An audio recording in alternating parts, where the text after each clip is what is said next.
one podcast, mining the Magic the Gathering community for salt. This is the Howling Salt Mine. It's the Howling Salt Mine. The Howling Salt Mine.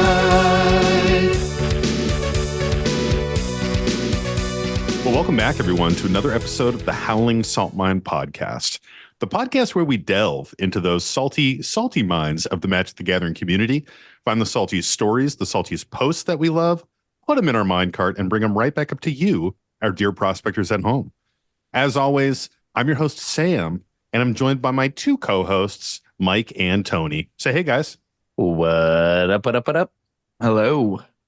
And before we go any further, you know we got to shout them out, our nice tier patrons. And this week we have Alex Balix, Crean Bean, Prime Speaker Florian, Yafe D. Tudge, Dr. Black, Accidental TPK, Royal Flood, and ZZ.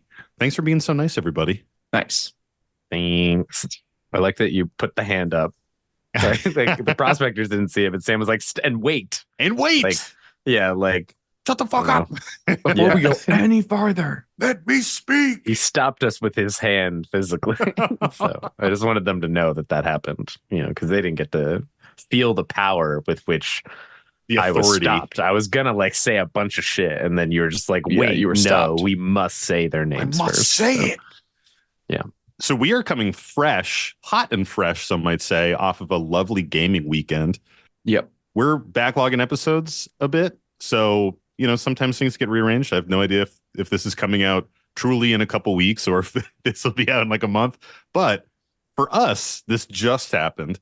We just got back from our friend John's house, Useless Knowledge. We've streamed with him before. He's a prospector. He's one of our patrons. He's a good, very dear friend. And he invited us all down to his home in New Jersey, Tony's motherland. What Doxed, dude. Damn. I think that isn't that known? If it wasn't known before, it's fucking known now, baby. And it was just a lovely weekend of debauchery and Magic the Gathering and very, very little sleep, which was a ton of fun. I was trying to count it up. I think I played like 13 or 14 games of EDH in the span of a day. Yeah, I think my games of Magic played over the weekend was like suspiciously close to the hours slept during the weekend, which is never where I want to be. Yeah, that is true. There's too much Magic to play. Truly there was.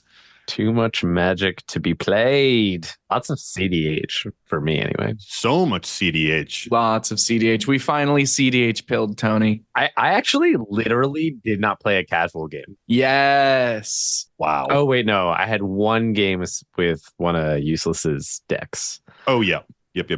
But outside of that, nothing but cEDH, baby. And I Hell yeah, didn't dude. want to play that casual game. I wanted to play more cEDH. Yep. That makes But sense. it wasn't the vibe of the people that were available. So I was like, okay. He's caught the bug, folks. It's been like a calendar year, but he finally got it. What did it, Tony?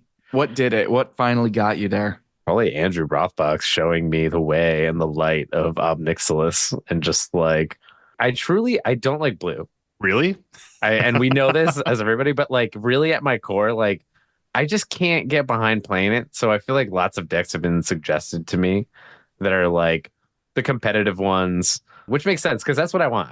I would like to not lose every fucking time, even though Sylvala's S tier. My meta has figured her out, is what I think has happened. So like it's hard to win in my meta with her specifically. But Yeah, the meta has so many meta calls for it that yeah, there's lots of things specifically. For Sylvala in unironically though, our- there are also like we Yeah. just hate that deck enough that we do kind of kill her Literally. maybe sooner than needs to be done sometimes. Yeah. And she's always taken with a fucking Gilded Drake, and I'm Yeah, always annoyed. I was about to say. Gilded Drake is always a dork that gets you somewhere around 3 mana and draws you a card. So it's pretty good. Yeah, it's a great card. But I think what I like about Obnixilis is that it's not as competitive as like, the top tier decks. but like it is competitive and it does shit. It's good. And Yeah. exactly. And it's good. And so like it feels good playing it. It doesn't feel good going fourth playing it. And it really doesn't feel good when you don't know how to mulligan correctly with the deck yet. And you wind up sitting there for some games Yeah, not that doing makes shit. sense. But I did take some wins and like there's a couple other folks who were running it. And so like I saw some of their cards and I was like, oh man, I need to add this to my list. And like yeah, I sharing the started tech. there is like a fair amount of tinkering to be done with this deck, and I think that's a bit of the difference for Selvala, where like Selvala, like the tinkering is limited to like I can put better dorks in, and Yeah. like it's like kind of a little bit of a set list, and we were like talking about this, but like with Ob, it's very like open of how you want to lean to how you want to play it, and like it's just cool. And I enjoyed it. And then I was like watching a bunch of other like freaky fucking decks, like that new Nadu deck. There was some folks. Yeah, Tim Team was on Golden that. Sabretooth was there. Tony turned to me and was like, is this the bullshit blue Simic deck that he is going to do? Oh, that he's gonna build? Oh, Yeah, my that he's God. going to build and play. Yeah, I was like, is I this the seriously one? doubt It that. might be. It fucking might be. Because that one feels like it doesn't play so blue like. I But doubt it's so hard. I'm going to support that. Go for it, Tony. Go for but it. yeah. Play some blue. Get in there. I've caught the bug, the cEDH bug. I And love it it, man. was I'm fun. Yeah. so stoked for you and for our pod because it's great to have like you said, like, you know, Selvala, you played it for so long. We kind of knew how to play into it. And there's not a lot of deck building that can be done there. Like there aren't many like packages you can swap in out of Selvala. It kind of like does its thing and it's a fairly solved build.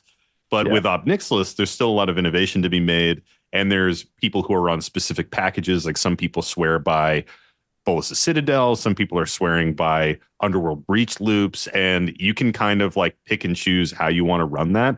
And for me, and I know for Mike as well, a lot of the joy in cEDH is like the deck tinkering and kind of like talking about it and like living in the deck, yapping a lot about like what's good. Have you tested this? Have you tested that? And kind of like innovating there. And I think it's cool to see you experiencing that as well. It's exciting, you know? The only person I feel bad for is Nick, because all I want to do is play cEDH. Well, he'll have to do it with us. How this happened overnight, I feel like. Yeah. It really feels like it. I think the most important thing to talk about for the weekend, other than John's amazing hospitality, his lovely home, his lovely wife, everything, just putting us up for the weekend and being the ultimate homie. The 30 people and 4 pods ripping the whole time. Yeah. 6 pods, dude. 6 pods 30 at one people, point. 6 Damn. pods ripping. It was insane. It was like a little mini convention. JohnCon 2024. The thing that needs to be really mentioned here is the salt of Sunday. Oh, I thought you were gonna say the Taylor Pork and Hams on fucking. Oh, I mean, That was also Sunday. That maybe Yeah. primed us. That maybe primed us for the appropriate amount of salt that we then experienced. yeah, the Taylor roll loaded me with salt before I unleashed it upon Michael. For reference, there's a breakfast sandwich in New Jersey called a Taylor ham if you're in northern Jersey, and like a pork roll if you're in like southern centralist Jersey. And Yeah, it's just like it's fucking dope. It's really good. And like I hadn't had one in probably 8 fucking years or so, and it brought me a lot lot of joy. And I was very happy John in like the morning. handmade them. It was fucking great, man. Fucking sucked that bitch down, and it was like amazing. It's basically Tim. like incredibly salty bologna. That's I feel like fried. it's pretty accurate. That's fried. I think that yeah, it's that's fried is up. very important. Mhm. Yeah. It's really good. Yeah, It was good. So after Wonderful. that, you know, not everybody stayed the night. We had like a crew of 8 that stayed the night, and we're up and around. We had our breakfast, and we're ready to do some more gaming before we hit the road and took the drive home. Alan is like, "Hey, we got 8 people. That's the perfect amount to spin the cube." So we decided to cube and had an awesome drafting experience. We, you know, as always, Alan's Conspiracy Cube. We've talked about it a bunch on this show. We talked about it on the Am I the Bullcast episode that we guested on, or one of them. It's just a fantastic cube, super fun draft experience. So I had drafted, I went with something kind of different. I did this Is It sort of control-y deck. I got a couple like bangers in there. I had like a few infinite combo lines that I could probably pull together and some interesting conspiracies. Tony, you went with something similar. You had like a bit of an infant combo that you could go for and some other stuff going It was a on. bit. It was Kiki Jiki, Feldar, Guardian, like combo. That was how the deck one. End of story. Mine was dual caster mage combos, and our friend Eric ended up in our final pod. We didn't really get to see what Eric's deck did. More of the story, actually. Surprise. Get fucked, fourth player. I think it was Reanimator, but it got to do nothing. Mike drafted like 8 conspiracies, which is just crazy in general. I love the conspiracies. So when the first pack opens up, the first like 4 I saw all were like perfectly reasonable. And the cube is so jam-packed with good stuff that you're almost never going to have an issue with playables. Yeah. Right? Everything is worth running in the deck that you're going to build. So the conspiracies are just like free cards, especially things like Double Stroke, which let you name an instant or sorcery that when you cast it is doubled. You copy it. Yeah. Yeah, you copy it. So Mike had this like janky pile of conspiracies. And at the end of the drafting, he was like, my deck sucks and I don't think I'm gonna win. Yes. The exact words that came out of his mouth. He's like, there's one very specific way I could potentially win, but it's so unlikely this deck is gonna win. Let's just play. Yeah.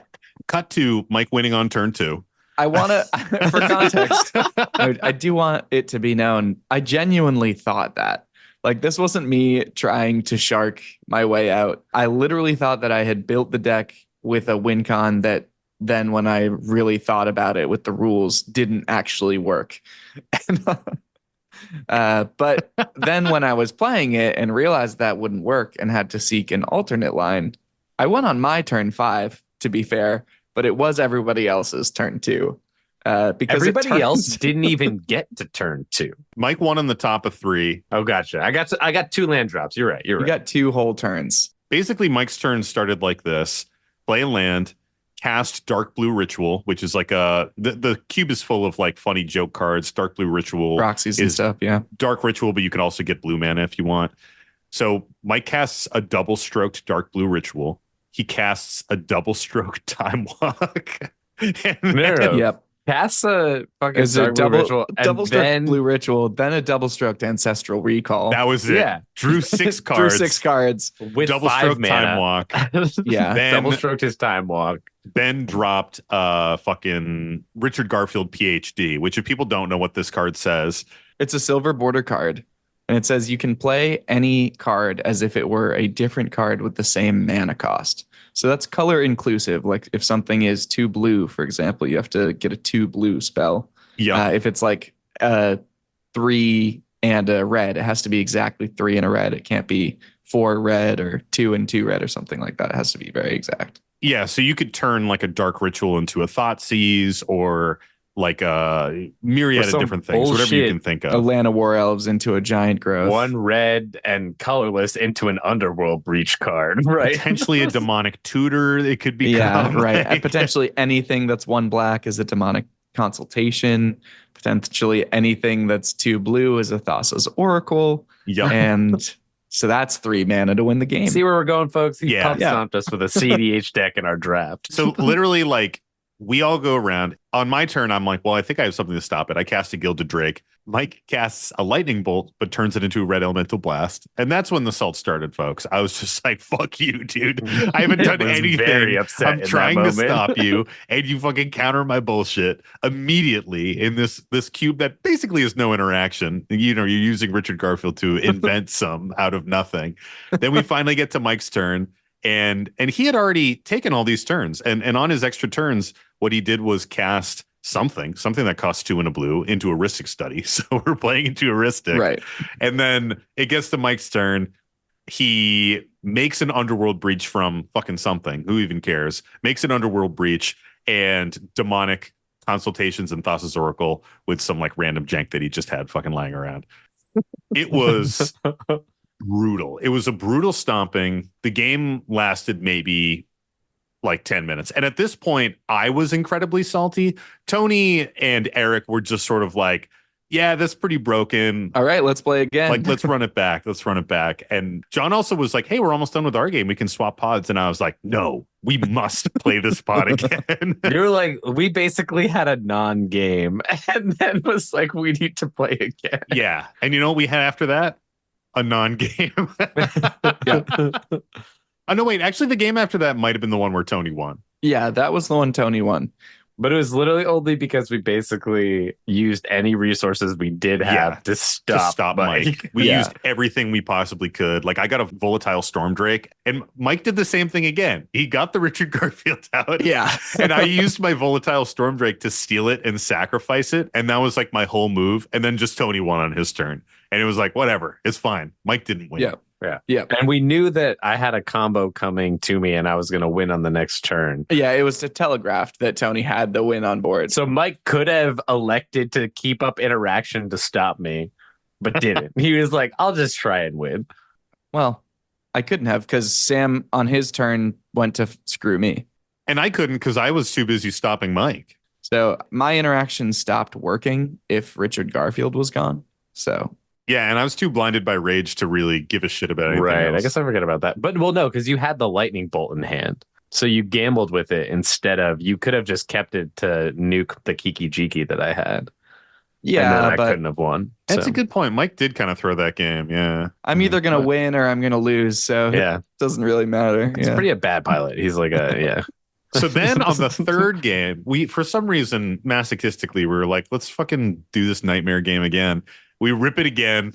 Guess what happens? Mike wins on fucking turn 2 or turn 3. I think Eric cast 2 spells over the course of 3 games. I think I cast 3 spells over the course of 3 games. Tony won again only because we stuffed Mike as much as we could. Yeah, like I won, but it didn't feel like I won. Yeah, it you didn't know? feel like it. It didn't feel like it. You ever get those wins, you win and it's like, did I win? Like it Yeah. doesn't feel like it.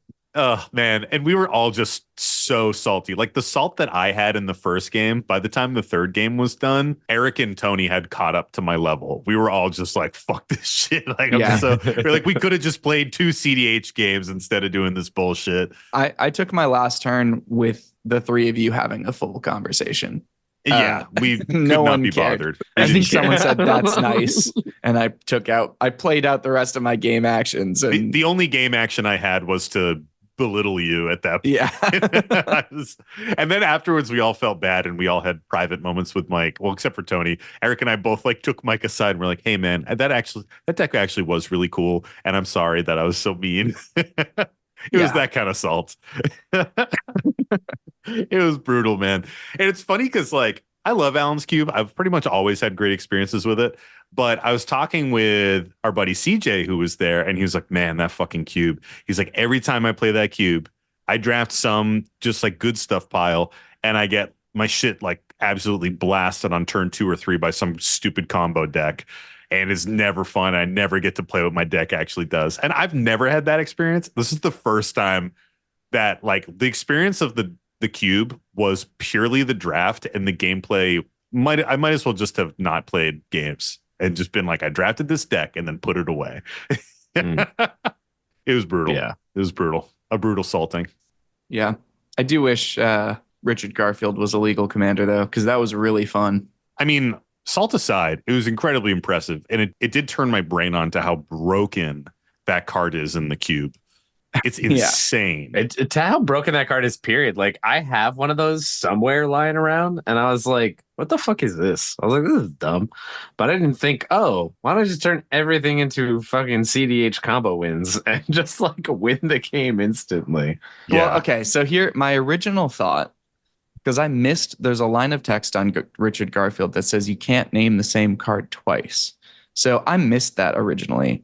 My initial plan was to use double stroke and name a card that wasn't in my library to start the game, but name Narset's Reversal. And then use double stroke Narset's Reversal, but like casting twin cast as a Narset's Reversal to bounce itself, as well as bounce a dark blue ritual and net mana infinitely by doing that.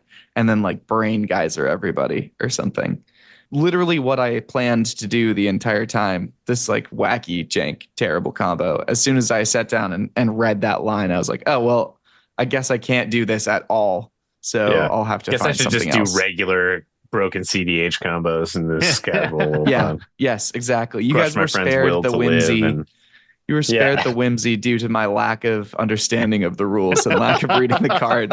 And instead, you just get the hammer. Yeah, I love full that. boot. Yeah, that you like pivot into a way more busted combo. You're like, oh, the jank doesn't, which makes sense that you were like, I think this deck might win, but it's very Yeah. unlikely. And then you're like, oh, I can just fucking breach combo. Like, why not? Yeah. Oh, this is simpler. Yeah, this is much easier and way more powerful. So it was really funny. It was truly the hubris of the cube, because the Cubris of it all, because we were sort of like hemming and hawing over whether we just jam cEDH. And Mike was the most vocal to be like, I just want to play cEDH. I'm not really in the mood to cube. And we were like, But well, I let's, will. let's I was just like, but I cube. will if everyone wants to. And I will happily. Yeah. And then you were like, all right, this is what you want. I'm gonna fucking show you. I'm gonna show you right now. And now we won't cube next time. Yeah, literally. Next time it comes up, I think I will have to say no. I think I need at least one break from it. As much as I love Alan's Cube, I think I need a break. Oh man, but it was a fucking amazing weekend. Super fun. John, thanks again if you're listening. Thanks again for having us on, man. It was unbelievable. What a good guy. What a good person. Super fun. Icing on the cake was that we all went home with 8 custom proxies, all commissioned by John from Tim Gold Sabertooth, for like just a bunch of cEDH staples that could pretty much go into every deck. Yeah. I slot half of them into my Obnixilis deck. Oh yeah, I got a new deck that I'm brewing, and I'm just gonna jam them all in there, put them all in. There's a lion's eye diamond that is a lion with a diamond as its eye. Yep. And it's great. And he's like smoking a doobie Yeah. or something. It's great. It's really good. Well, that's enough of my personal salt. Do you guys want to hear some of the community salt that we may have? I would love to. But wait, Sam, Oh, yes, Tony? what is this salt of which you speak? Great question, Tony, and thank you for asking. Salt is frustration in the game, as we like to say. We really use salt as an umbrella term here on the Howling Salt Mine. It can mean anything in a game of Magic the Gathering that's going to get you a little bit frustrated. Small salt might be maybe you're sitting down in a pod with some people you don't know. You're trying to be a little bit friendly. They're not really talkative. Maybe you leave that game feeling just a little bit weird, but nothing's really wrong with the game. As that salt increases, maybe you're casting your commander and someone counters it again, and you're casting it again, and they counter it again. You know, salt is something that we want to talk about so we can learn from these salty stories and hopefully not be salty in a future game. It is an educational podcast, as we like to say. Fuck yeah. I got 3 lovely salty stories here. You guys ready to rip? Ready. Only if they're lovely. Let's start with a short one here. This one comes to us from one of our patrons, Bathroom Entity. This post is titled Salty Moment. And it goes, I have a fun salty moment to share as well. A few days ago, I debuted my angry, it says Angie, my Angie Omnath deck to my roommates.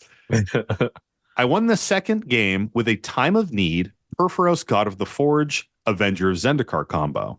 So lots of ETBs, burning down the table, burning the table for somewhere around 30 damage with Plant Fella ETBs. After the game, one of my roommates, who mind you is usually the saltiest, salts off to make dinner. I comment that I was impressed with the draw power that I had in my funny little Gruul lands deck. I had a nice engine going with Garruk's Uprising and Tribute to the World Tree. My dear friend hits me with it's just a generic big creature draw. It's not that special. And honestly, I was a bit offended. But all's fair in Salt and War, and once he cooled off a bit, he had only praise for my big, dumb elementals. Short, sweet, into the salt, as we like to say. Ooh, yeah. I thought this one was particularly appropriate because of the draft story. Yeah. Like, I think sometimes when you're really salty and you don't have game actions with which to spite play and express that salt, we use our words, and sometimes you say some bullshit that really isn't true. You know, I remember on Sunday I was fucking dissing Mike's brew super hard, and then afterwards, after I cooled down, I was like, actually, that was really fucking cool. Like, respect, man. That was crazy, you know? But in the moment, I couldn't let him have it. I had to be like, this is some fucking stupid bullshit. It took no skill to assemble. You know, I really had to make it known that I was frustrated. I bet I almost don't know what to say because it does feel like it's just fucking like land shit, dude. Like you do some fucking cards. I'm hashtag not impressed, but I don't mean to shit on this person. But like, that's why I'm a little speechless right now because I'm a little bit like, yeah. What was the specific card that was getting dissed here? So the specific combo here was Time of Need, Perforos, God of the Forge, and Avenger of Zendikar.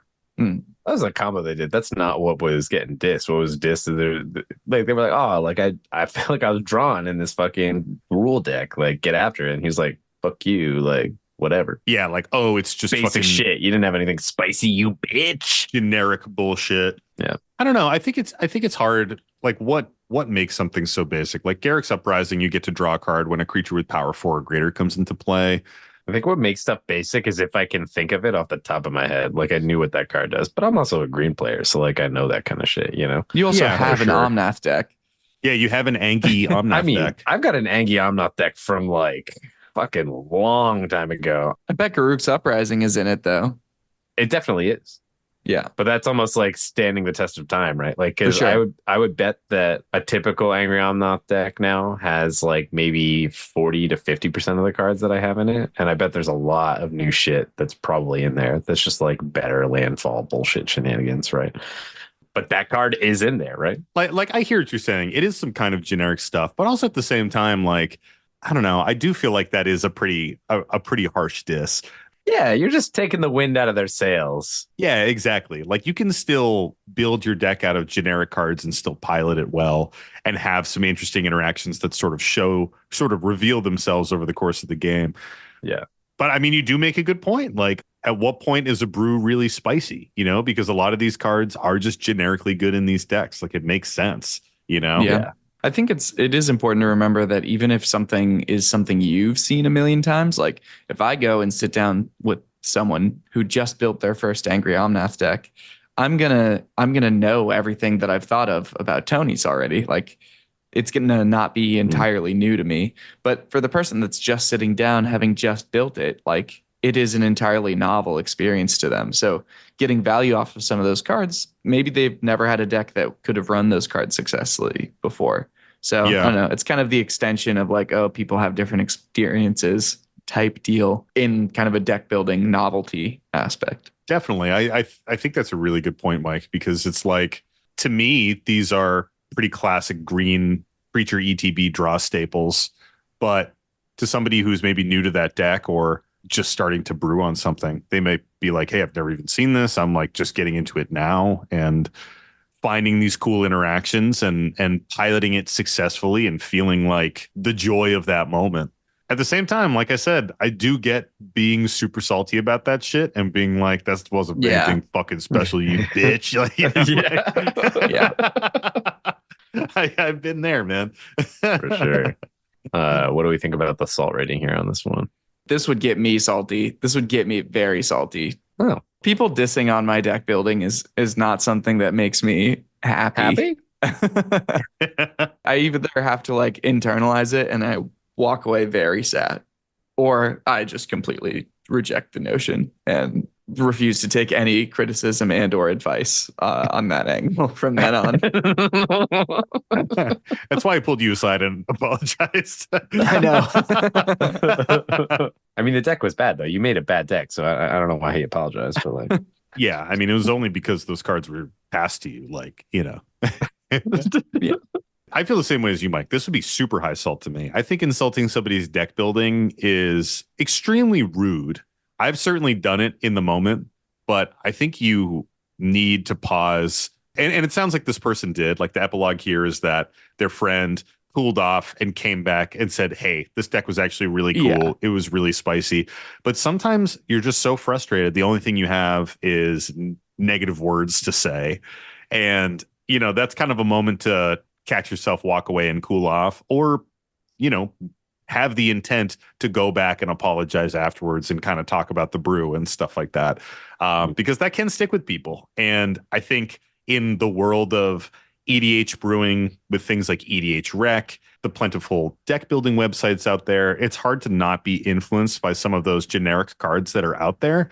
But you're still piloting the deck and you're still executing those maneuvers successfully. And, I think that deserves a bit of praise as well. Yeah, well, the thing is, like, some people play to hang out with friends. Some people play to win. Some people play to build decks. Yeah. That is like the thing that they take the most like pride and joy in. And so that's not how everyone feels about it. But some people, like, that's what it's all about, like building the deck alone. And we all have like a little bit of that. But I think there's like a different focus for different people on different parts. And if you crush the soul of somebody who's like, that's what they love about it, like poor Mikey, I know that's what he loves about Magic the Gathering, then, you're fucking digging them deep. Yeah, deep literally. At the same time, it's always pretty transparent when someone you just beat talks shit. That it's just out of like being grumpy. So on that access, it wouldn't, no friendships were broken over this. So it's not actually. They were broken in half. I can tell that this shattered. is a shattered pod. Pod to never play again. I hope that your roommate made you some salty food too when they left. Usually when I feel that way and I'm like dissing on someone's deck, I try to like channel my salty dissing in a way that is very obviously sarcastic. Like kind of like what I was just saying, like, well, you didn't even build the deck. You just pulled the cards that were in the pack and assembled them yourself. And basically Alan built the deck and you're just mooching off of his great deck building. It makes no fucking sense. Mike's not actually going to get insulted by that, but I can kind of tell a little joke and be salty in the same moment. That's the ideal for me. It's like not something that would ever be taken seriously, but I can still have my little salty rant. Yep. Yeah. Well, let's go deeper, baby. Give me another one. Let's do it. So this next one is another patron post, and this one comes to us from our buddy Christian. And this is actually kind of a part 2. Christian sent us a couple salty stories, and the previous one was read back on episode 98, I want to say, which was when we had Covert Go Blue on the show. And we read a story about a very small LGS that was selling 4 or 5 precons. Christian beat somebody with their precon deck, and they were given the precon. Yeah. So good value. That's just good value. Just to set the stage here. So this is Christian's second salty story, and the post is titled "Stop 5 Fury Salt," the 5th Teferi. Oh, and this is a bit of a long one, so let's all buckle into the mine cart, folks. Let's, hands and arms inside the vehicles. Let's be safe. Yeah, I just grabbed Mike's arms and wrapped them real tight around myself. Lovely. Be safe. Yeah. Good. Yeah, I get an actual seatbelt though, because safety is important to me. We did install that. Yeah. And the story goes, this one's mine. I confess I haven't ingested this much salt in years. Fuck a shaker. It's not pink, Himalayan, or fancy. I need a hospital. It's fucking not for human consumption road salt. I'm on my back, head under the ass end of the truck as it dumps salt fresh from the mine. Let's set the table. Day after MKM release, once again, at this small LGS, only one of each precon at the shop. A guy is at the counter with 3 of the 4, deciding which one he wants. He is sold on one, but the LGS had the Bant precon priced higher, and he was trying to talk the owner down. I mentioned that that's the one that I want, so let me know what he decides. The owner, being on a first-name basis with me by now, offers it to me right now at regular price with the guy right there at the counter. I laughed a little and declined the offer, mentioning I'd rather let the guy who was here first get his choice, hoping the consideration would make him hurry the fuck up, deciding or just pay for it. 10 minutes later, he pays for both, and I say I'll happily buy the Bant precon elsewhere. I'm in no hurry for this set. He will henceforth be known as Seto. We will want a little Yu-Gi-Oh! Reference. I wonder there. why. We will end up playing a game soon after this transaction. It's a slow day, so the owner joins in. I'm playing Miram Sentinel Worm. Boo! I hate that deck. Sorry, Christian. I hate that deck. Randy Rando is playing Gishath. The LGS owner, who we'll call E, is playing a Mirror Gishath deck. And Seto Kaiba is playing an unassuming Amareth the Lustrous that we come to find out is an Angus McKenzie Secret Commander Super Friends deck.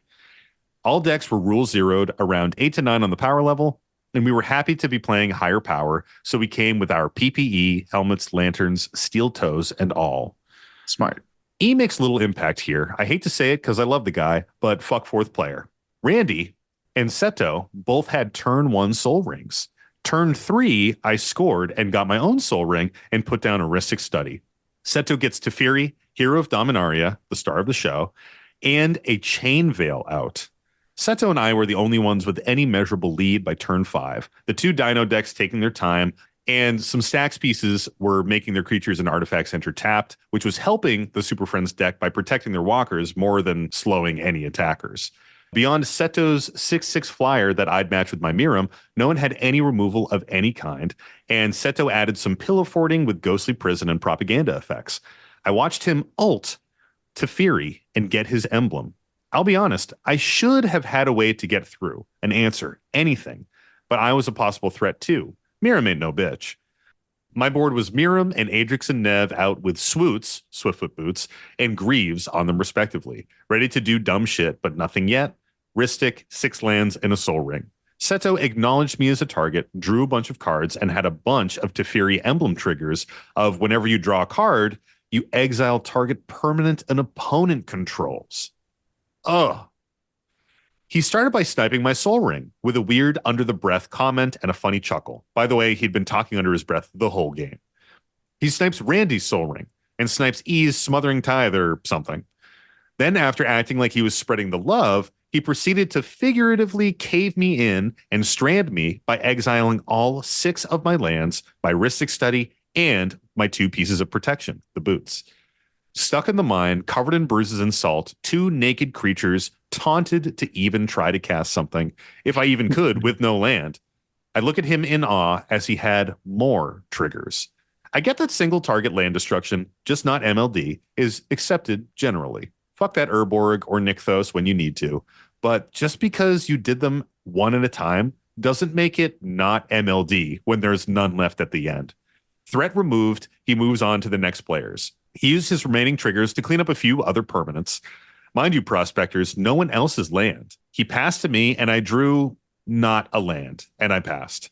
I was not quiet about my shit position and being targeted to the ground. Nothing rude, but I did feel justified to complain at least. He instant speed cleaned up the board, and we scooped. Quiet, mumbling, seemingly smug, he said, I can't believe no one had removal. We all agreed we needed an answer, but we didn't have one at the time, and declined another game and went about our nights as it was already 5:30 p.m. Packing up, I got hit with any deck worth its salt has removal. Stunned, I just couldn't believe it. The coincidental salt reference had to be digging at the obvious sodium overload I was trying to hold from pouring out my ears, nose, and mouth. We live to play another game, hopefully better people. I have found losing my agency, losing my ability to play the game is my biggest salt source. If he could finish it faster than wiping the board, then swinging 1/6/6 at 3 players with 30 to 40 life each, I might not have been as salty. I'm glad we scooped. Run more removal and don't let him get there in the first place. We made it. No real injuries, just a little salty. OSHA would be proud. EMSHA, but we get you. Thanks for going on this ride with me. Glad to contribute. I'm happily anticipating more great stuff from y'all. Christian. I thought this was going to end with him getting another precon, but Yeah, I was hoping to earn another one. It's an interesting one. Maybe I'm out of line here, but the 5 fairy player doesn't seem super vindictive. It's really hard to say without being there, but from this player's story, it sounds like they're sort of the threat. You know, they have Miriam. They deserve to get hit by some removal. And yeah, it sounds like they got their lands all exiled instead of like other players having that. But maybe they were more worried about, you know, getting something cast and doubled from the Miriam player than they were like something that's going to come in tapped on a Dino player and not be able to attack because there's like a propaganda and stuff like that. Yeah. So I could see a world where like, you know, removing the Terror of the Peaks angle is a smart play from that player. But I don't know. What do you guys think? Real quick, I just want to read that emblem one more time with Hero of Dominaria. It says you get an emblem with whenever you draw a card, exile target permanent and opponent controls. The thing is, looking at that card, it doesn't set off my alarm bells for MLD or anything like that. Like, it's definitely salty. Like, it's high power removal. But you're looking at a -8 on a Planeswalker that comes in with 4 loyalty and only has a +1 as a means of increasing. So there's certainly a decent amount of time where Teferi was sitting there accumulating, just Yeah. getting higher and higher. Granted, there could be proliferate effects or something like that, but I mean, it strikes me as salty, but also at the same time, like I would be salty to have all of my land removed and have my entire board disassembled, especially if it was happening before other players. But at the same time, like you said, Mike, I don't think the threat assessment was necessarily off. Personally, with Miram, I don't let that deck have anything. If I'm playing against a Miram, I will go out of my way to remove stupid things that they have just purely to slow down the tempo of that deck because it'll snowball like crazy. And with an Adrix and Nev out, like you're already casting something in, getting a token copy, and now you're going to get an extra token copy.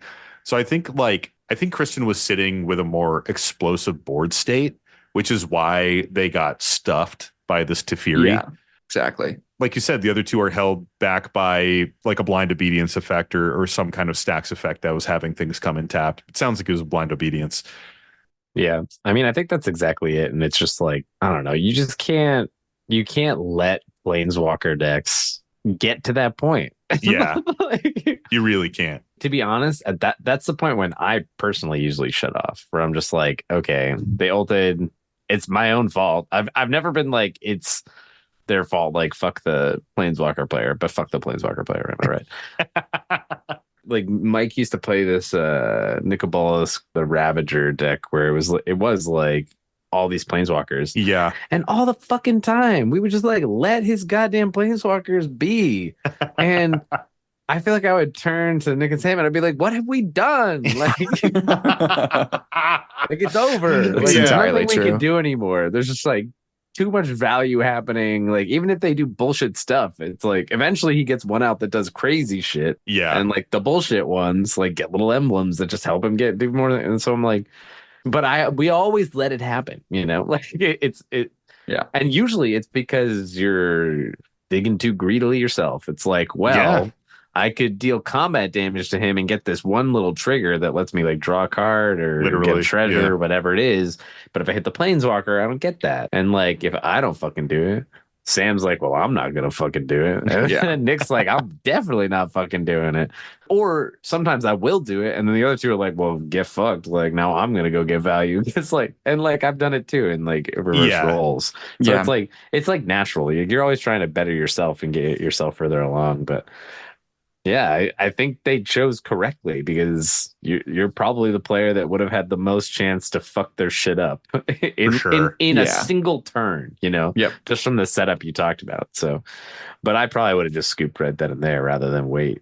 Yeah.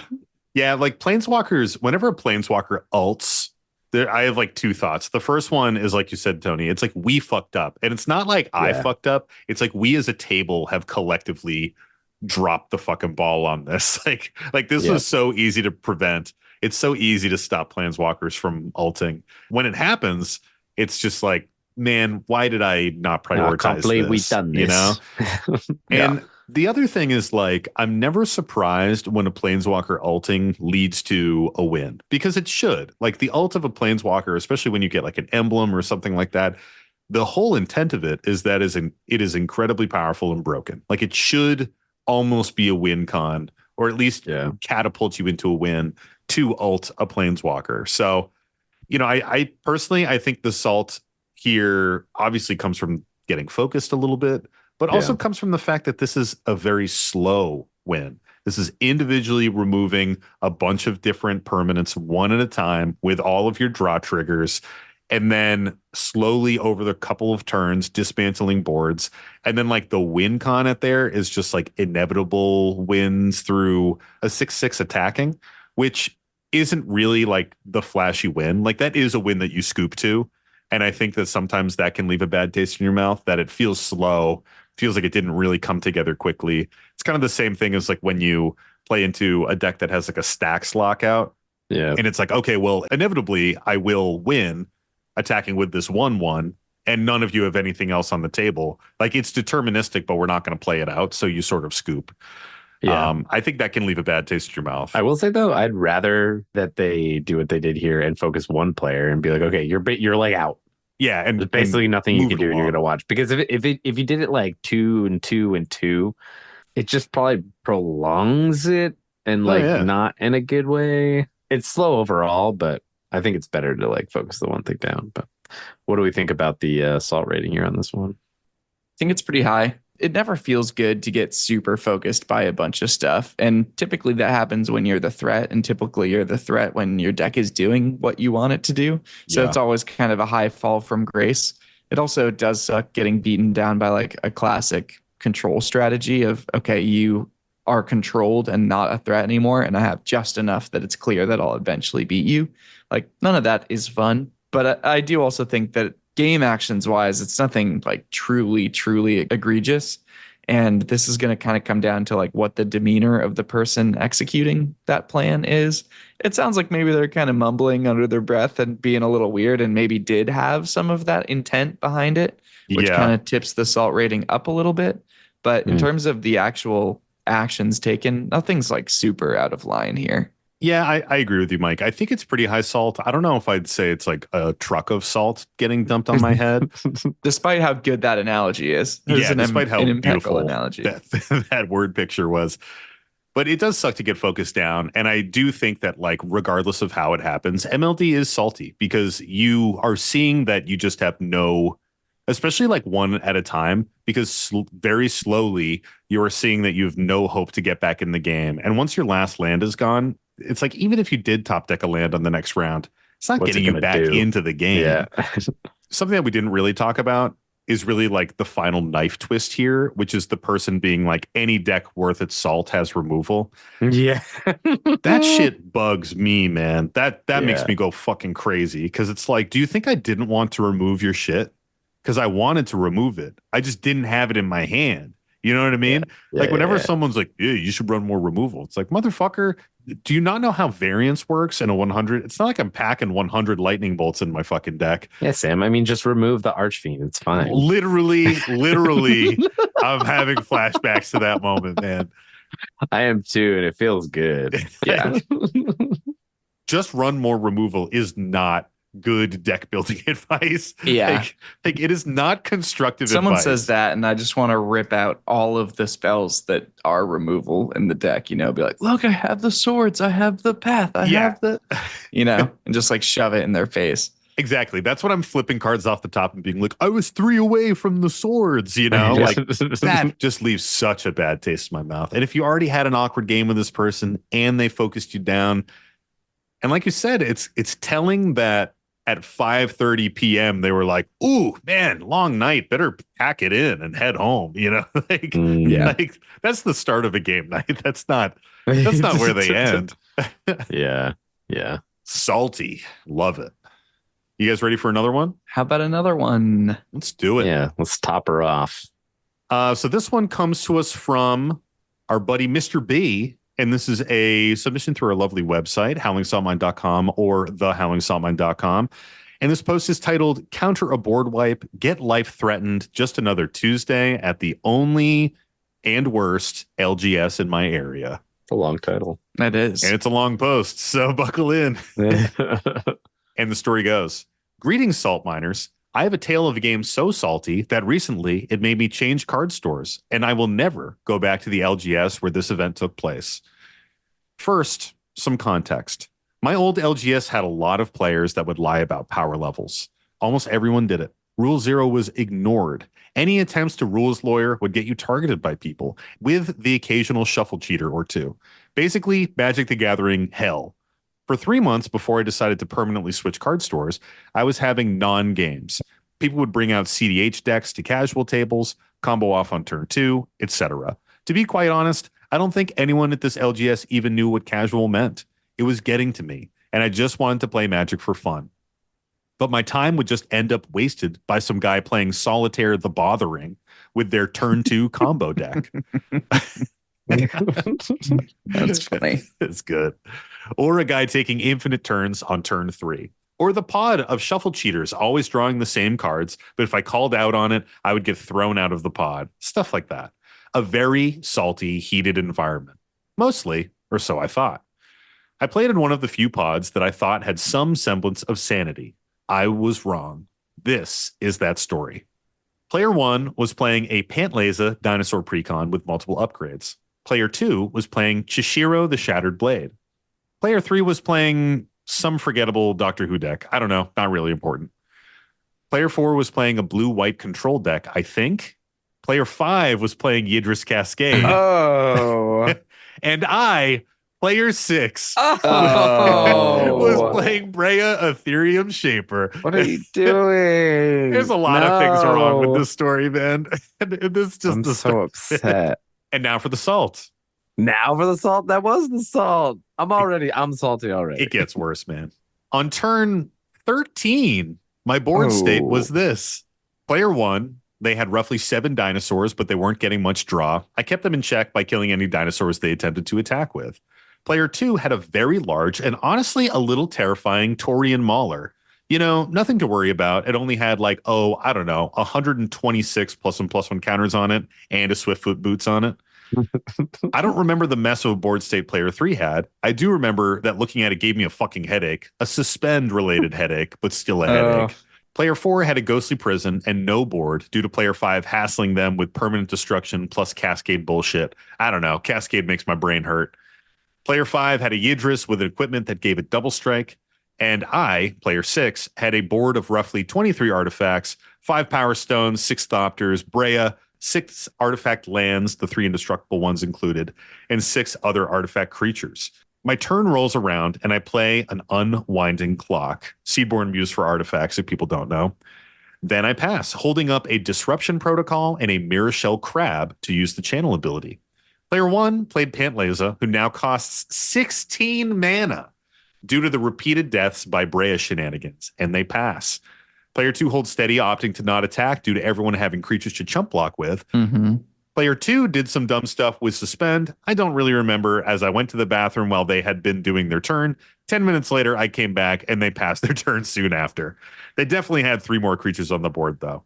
Player 4 then tries to board wipe. Emphasis on the tries part, as I was absolutely not going to let this dude destroy my commander for a 5th time this game. I channeled Mirror Shell Crab to tax him for 3, but he paid the tax. Then I Disruption Protocoled it. He got very angry and attempted to jump over the table and beat me up, and thankfully, his friends held him back. He immediately burst into a rage, claiming that I had thrown the game and had poor threat assessment, and that he was going to beat me up for being a fucking idiot. I attempted to state that different board states have different threats to assess, but he was constantly interrupting me, saying that I was wrong and that he was right, and was threatening me with violence. Now, as I was in a seated position in a corner, I got really fucking scared. Not for me, though, for him. He was visibly very red-faced, ready to fight with everything he had, as though he were fighting for everything he had. I feared more that this poor lad was going to have a heart attack than anything else. To be honest, if he had been true to his word, it would have been an extreme miscalculation, to put it lightly, as I have been in many volatile situations in the past and learned some martial arts so I could stop people from hurting me. I was very glad that I didn't have to test that out, but still understandably upset. Nice. Throw a little flex in there. Appreciate that, Mr. B. Yeah. Someone call an ambulance, but not for me. I threw the rest of the match, losing on purpose, then scooping 2 turns later due to fear for my own and everyone else's safety. I fled down the stairs to the lower floor with my stuff and told the guy manning the store what had happened. I overheard him threatening those players, especially the guy that threatened me, with a ban from the card store if they didn't apologize for threatening me. 3 hours later, one of them comes down and mumbles a half-assed apology to me. I simply replied, "In the future, please don't threaten me." He mumbled whatever and left. I tried to forgive them and understand that anger can get the best of people. They never let me join their pod again, and that guy that had threatened me kept mumbling slurs under his breath at any time our paths would cross. Ultimately, this experience permanently and irreparably altered my perception of this card store, and I decided to permanently leave 1 week later after more people kept playing the same annoying-ass troll decks and turned to infinite bullshit and even blatant shuffle cheating. I had enough. I will never return to that LGS ever again, no matter what. I don't blame you, Mr. B. Sounds like Yeah. That's fucking awful. sucks. I'm sorry That's that awful. happened to you, dude. That is Yeah. bullshit. Yeah. Real quick, I think it's been a while since we said this. I'm not even going to put in the soundbite because this will be a serious thing. If people are hateful, if people are saying slurs and threatening violence at an LGS, that is not a good environment. Yeah. That is a failing of the owner of that store. And you should probably extract yourself out of there. That is an indication of the color of the character of those people if they are saying hateful things and bigoted things and bullying people. And don't waste your fucking time on that shit. And if you listening right now are like that in the community, stop listening. Go somewhere else. Yeah. we don't need you as a listener. Yeah. Don't be a piece of shit. Or just work on it. Work on yourself and then continue listening. Yeah, or work on it. Know that we're disappointed in you and you should improve. Yeah. Man, it's fucking bullshit. So much bullshit here. There's a lot of bullshit here. There's an extreme, every once in a while we get a story that clearly breaks into something that's other than the card game going on. The card game is the trigger here for this person to get super upset, but that amount of anger and rage in a casual environment in a 6-player game for no prizing, it's out of line regardless, and it's still completely out of line. Yeah. Even more so in that kind of setting. Like, it's even less explainable. It's really just not the kind of behavior you want to see, and it's a bummer it happened. Yeah, exactly. Like, this goes beyond poor opponent behavior. This is just bad behavior as a human, You're not respecting people. And people who are like that can fuck right off, man. Yeah, it's just like foreign to me, like it's hard to almost even comment on it because I'm like, it's such a like I would never do that. I never want to be in an environment where that's happening. And like, you should just feel empowered to be like, nah, and just like walk away. Like, this is like, I'm not sticking around for this. This ain't like, it. This isn't how this is going to be. On the flip side, don't fucking play 6-player games. Yeah. I literally, this story started and I never got over Serious advice aside. What are you doing in a 6-player game? That is serious advice. Do not fucking play in 6-player games, man. Don't play any game that has 78 turns in it.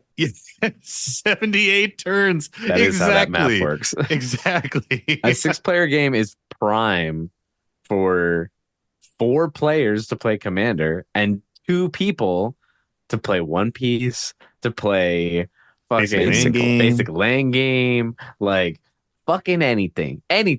Fucking literal solitaire for all I fucking care. Like, just don't play fucking 6-person Commander games.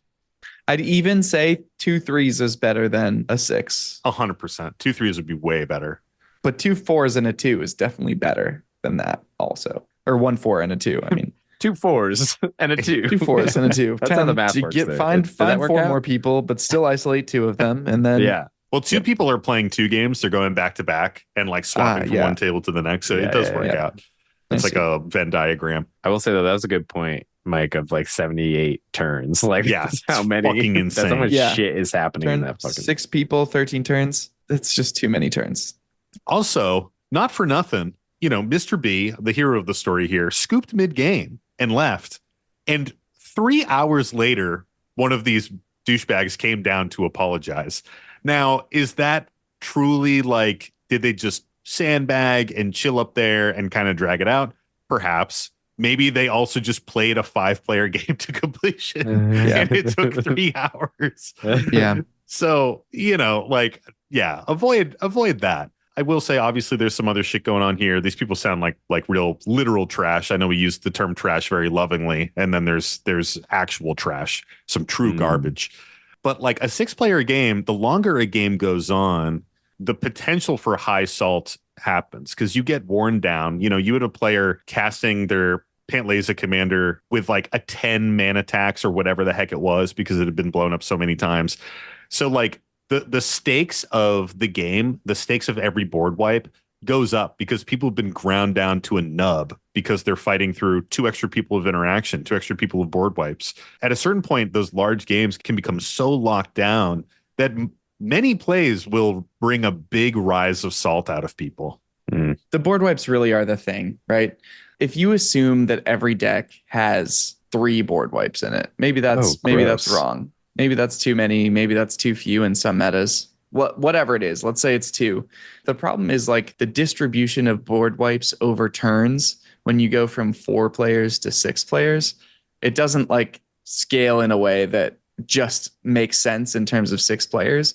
Like Yeah. you go up and the density can, get close to like 1 every 2 turns. And if that's happening, you're not even getting to untap with your creatures. If in a 4-player game it's happening every 4 turns, you get 2 to 3 turns where you can actually have a board up. Losing 1 or 2 turns of no wipe actually completely can ruin a game.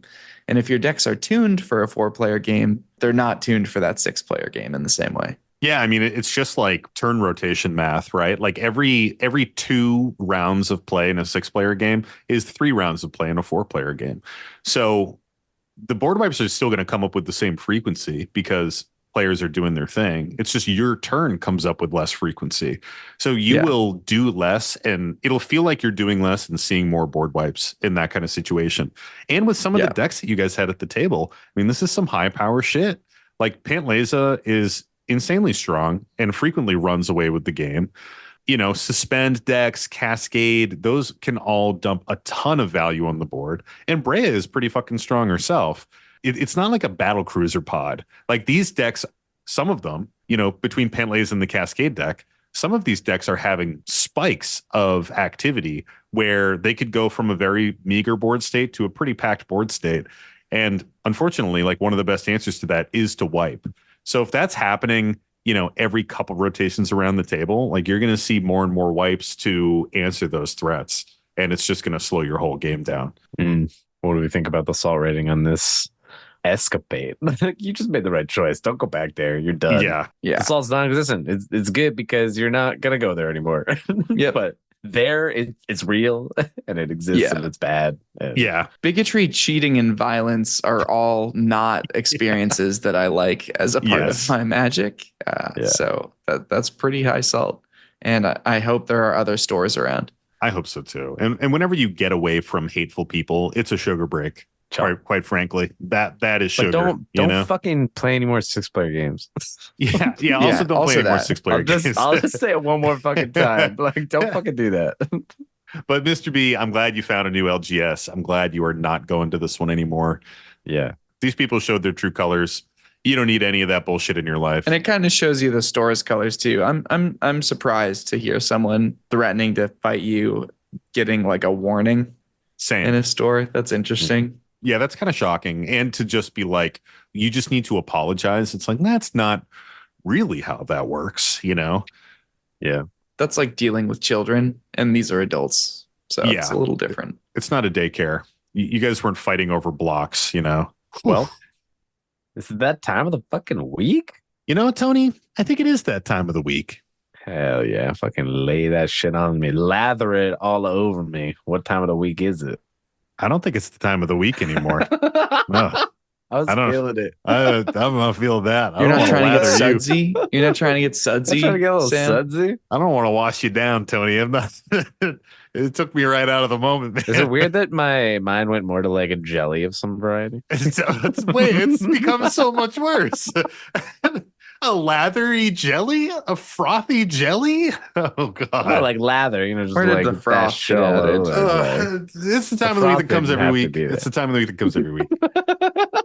Every fucking week, baby. It's the time of the week where we say, Mike. Mike.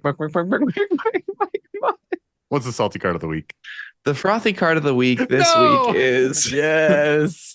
The salty card of the week this week is what has 2 thumbs and cast a dock side? When deck power wasn't that high, this guy.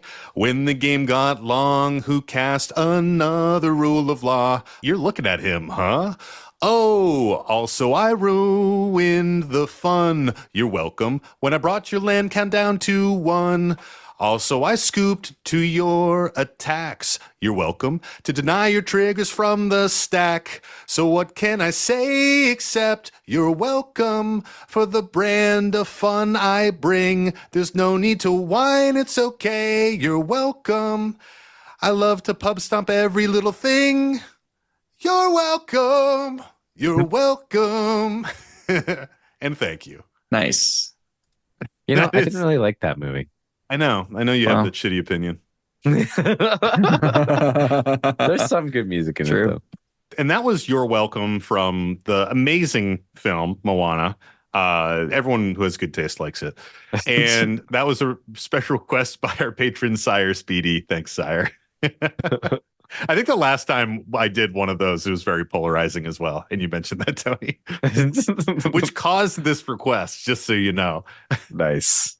Well, thank you for that lovely salty song of the week. You're welcome. Thank you. The salty card of the week this week is Mystic Remora. Love that little guy. Fuck that card. Know him, you love him, you hate him. It's 1 blue for an enchantment with cumulative upkeep 1. Whenever an opponent casts a non-creature spell, you may draw a card unless that player pays 4. So fucking stupid. How does this one make you feel, Tony? It makes me fucking mad.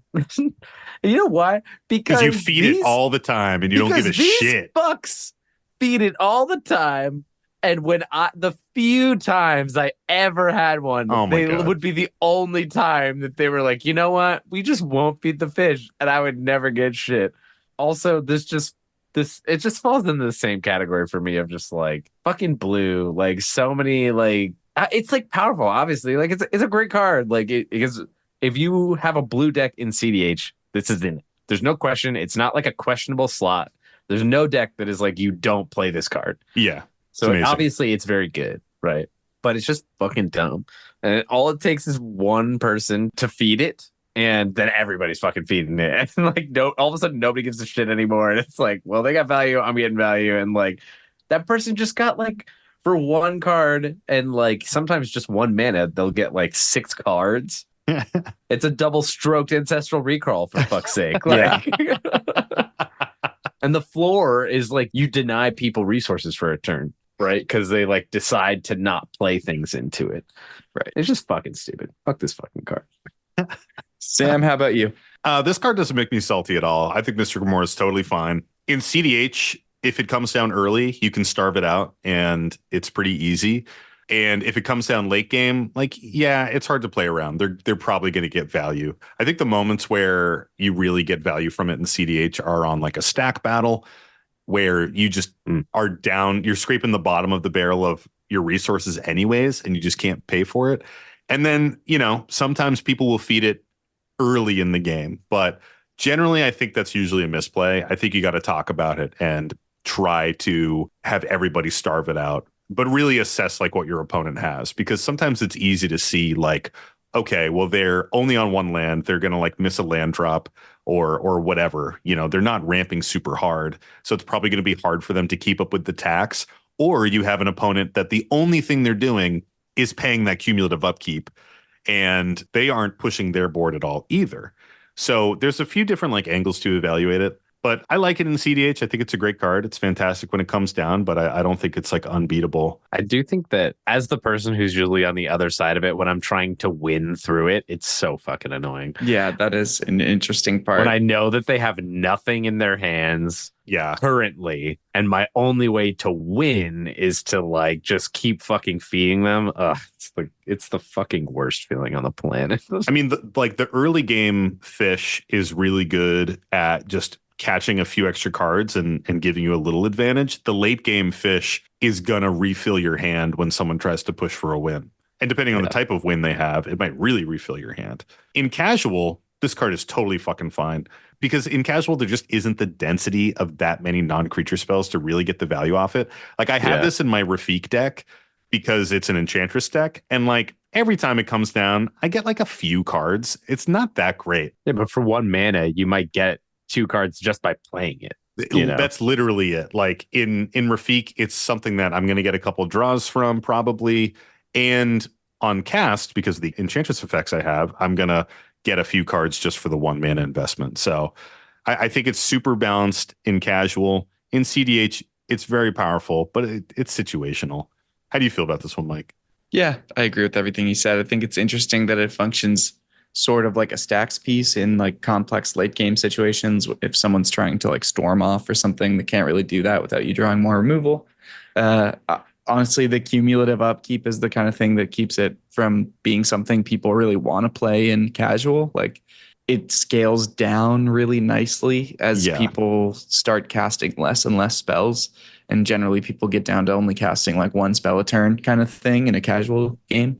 So I like all of that. It's definitely super good though. It's a super good card. I like that it's also not crazy expensive monetarily, and that like there are cheap cards out there that are really good. I think that's nice as well. Where does it sit on the list, Mike? Wouldn't you like to know? Why don't you all take some guesses? I would like to know. I have my guess written right here. I'm ready. I have mine as well. All right, hit me with I'm them. not sure. Ba-ba-da-da. Very close. 76 from me, 73 from Sam. Oh man, Is that the closest we've ever been? That I might think be so. the closest. That's wouldn't crazy. Wouldn't you guys like it if it was like 74 and a half? I would love that, dude.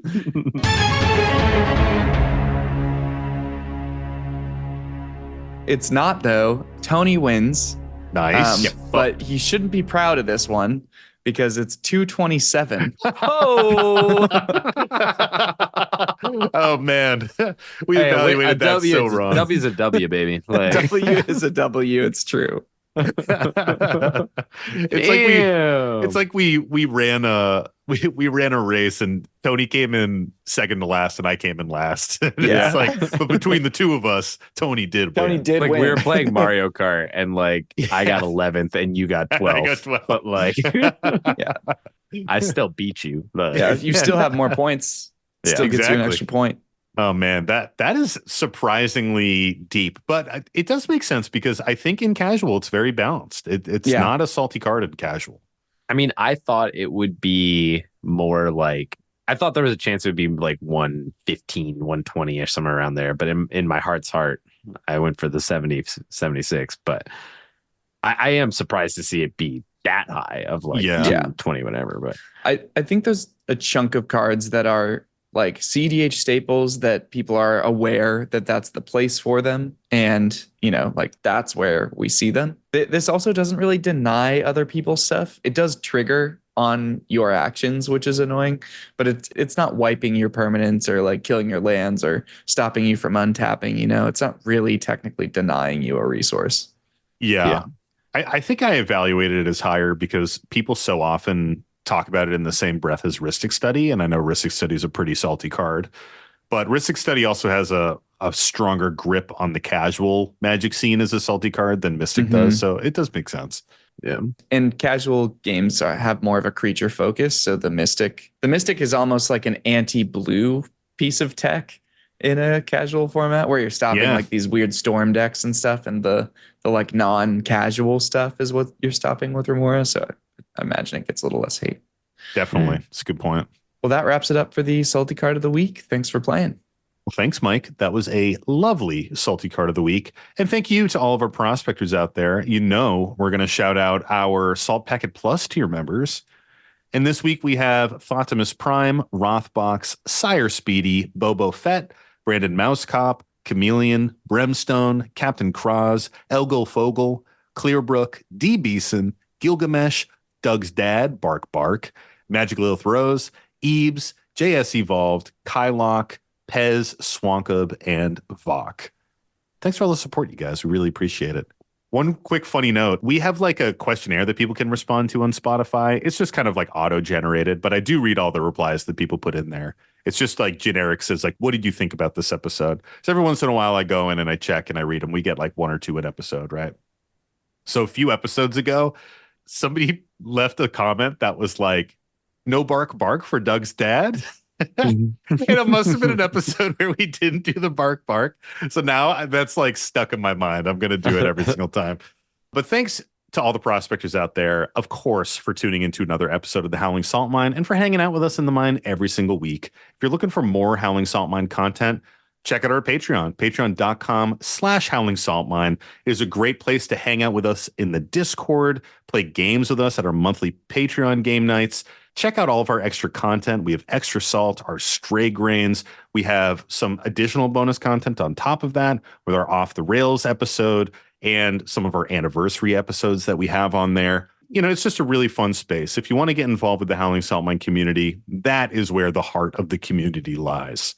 Another way that you can support the show is to send us your salty stories. Or we have our story submission form on our website that we mentioned earlier. But you can also just send us an email to our Gmail, which is at thehowlingsaltmine@gmail.com. Another way that you can support the show is to check out our merchandise, whether that's our shirts on Bonfire, our playmats on Jankmats, or our soon-to-be for sale, if not already for sale, custom Dragon Shield sleeves that we ordered. We got a big order coming in, and we're excited to get those back out Huge into order. the hands of prospectors. Massive order. Tens upon 10x. tens of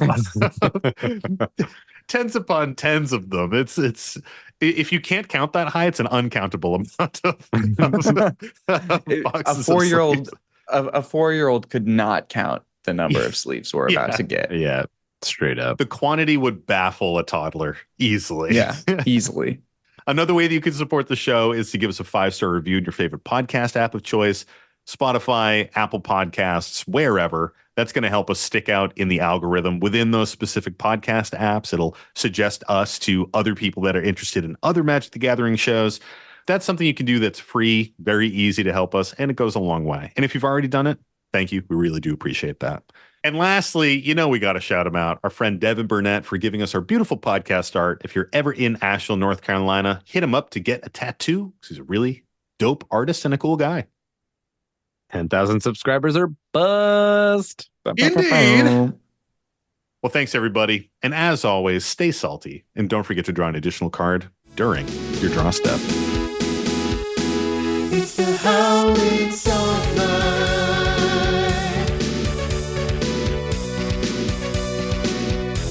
The Howling Songman.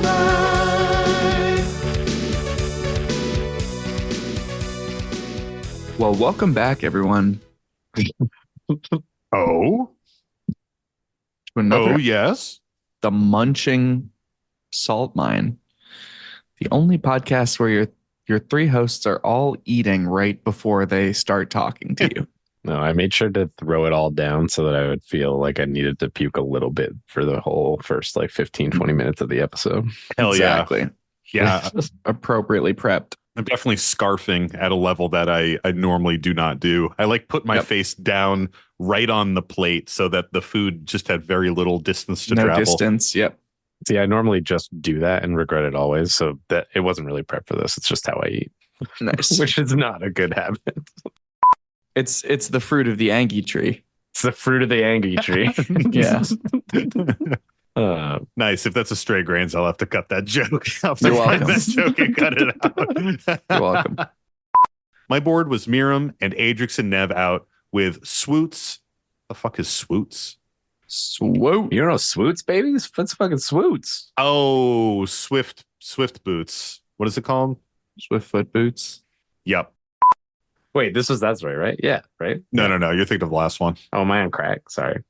Yeah. Must have been the You're drug right. they did just before we started recording, guys. Sorry. Yeah. That's a joke. I work for companies where I can't do that. I don't do that. I'll edit that part out. Yeah, that's all coming out. Yeah. I'll edit that caveat out. It just seems like real bad. Put it right in the beginning. Yeah. It's a crazy way to open the episode, Tony. Anyways, welcome back to another episode of the Howling Songman podcast. Tony, why'd you mute? Dude? Needed to burp, bruh. I Was have it- the power again. I can Don't mute mute again that, when I King. need to do these things. Is that a burp from your ass? Maybe he muted it and acted out a burp so that he could. I'm gonna do that next time I have to fart. Mime a burp. Ooh. Whoa.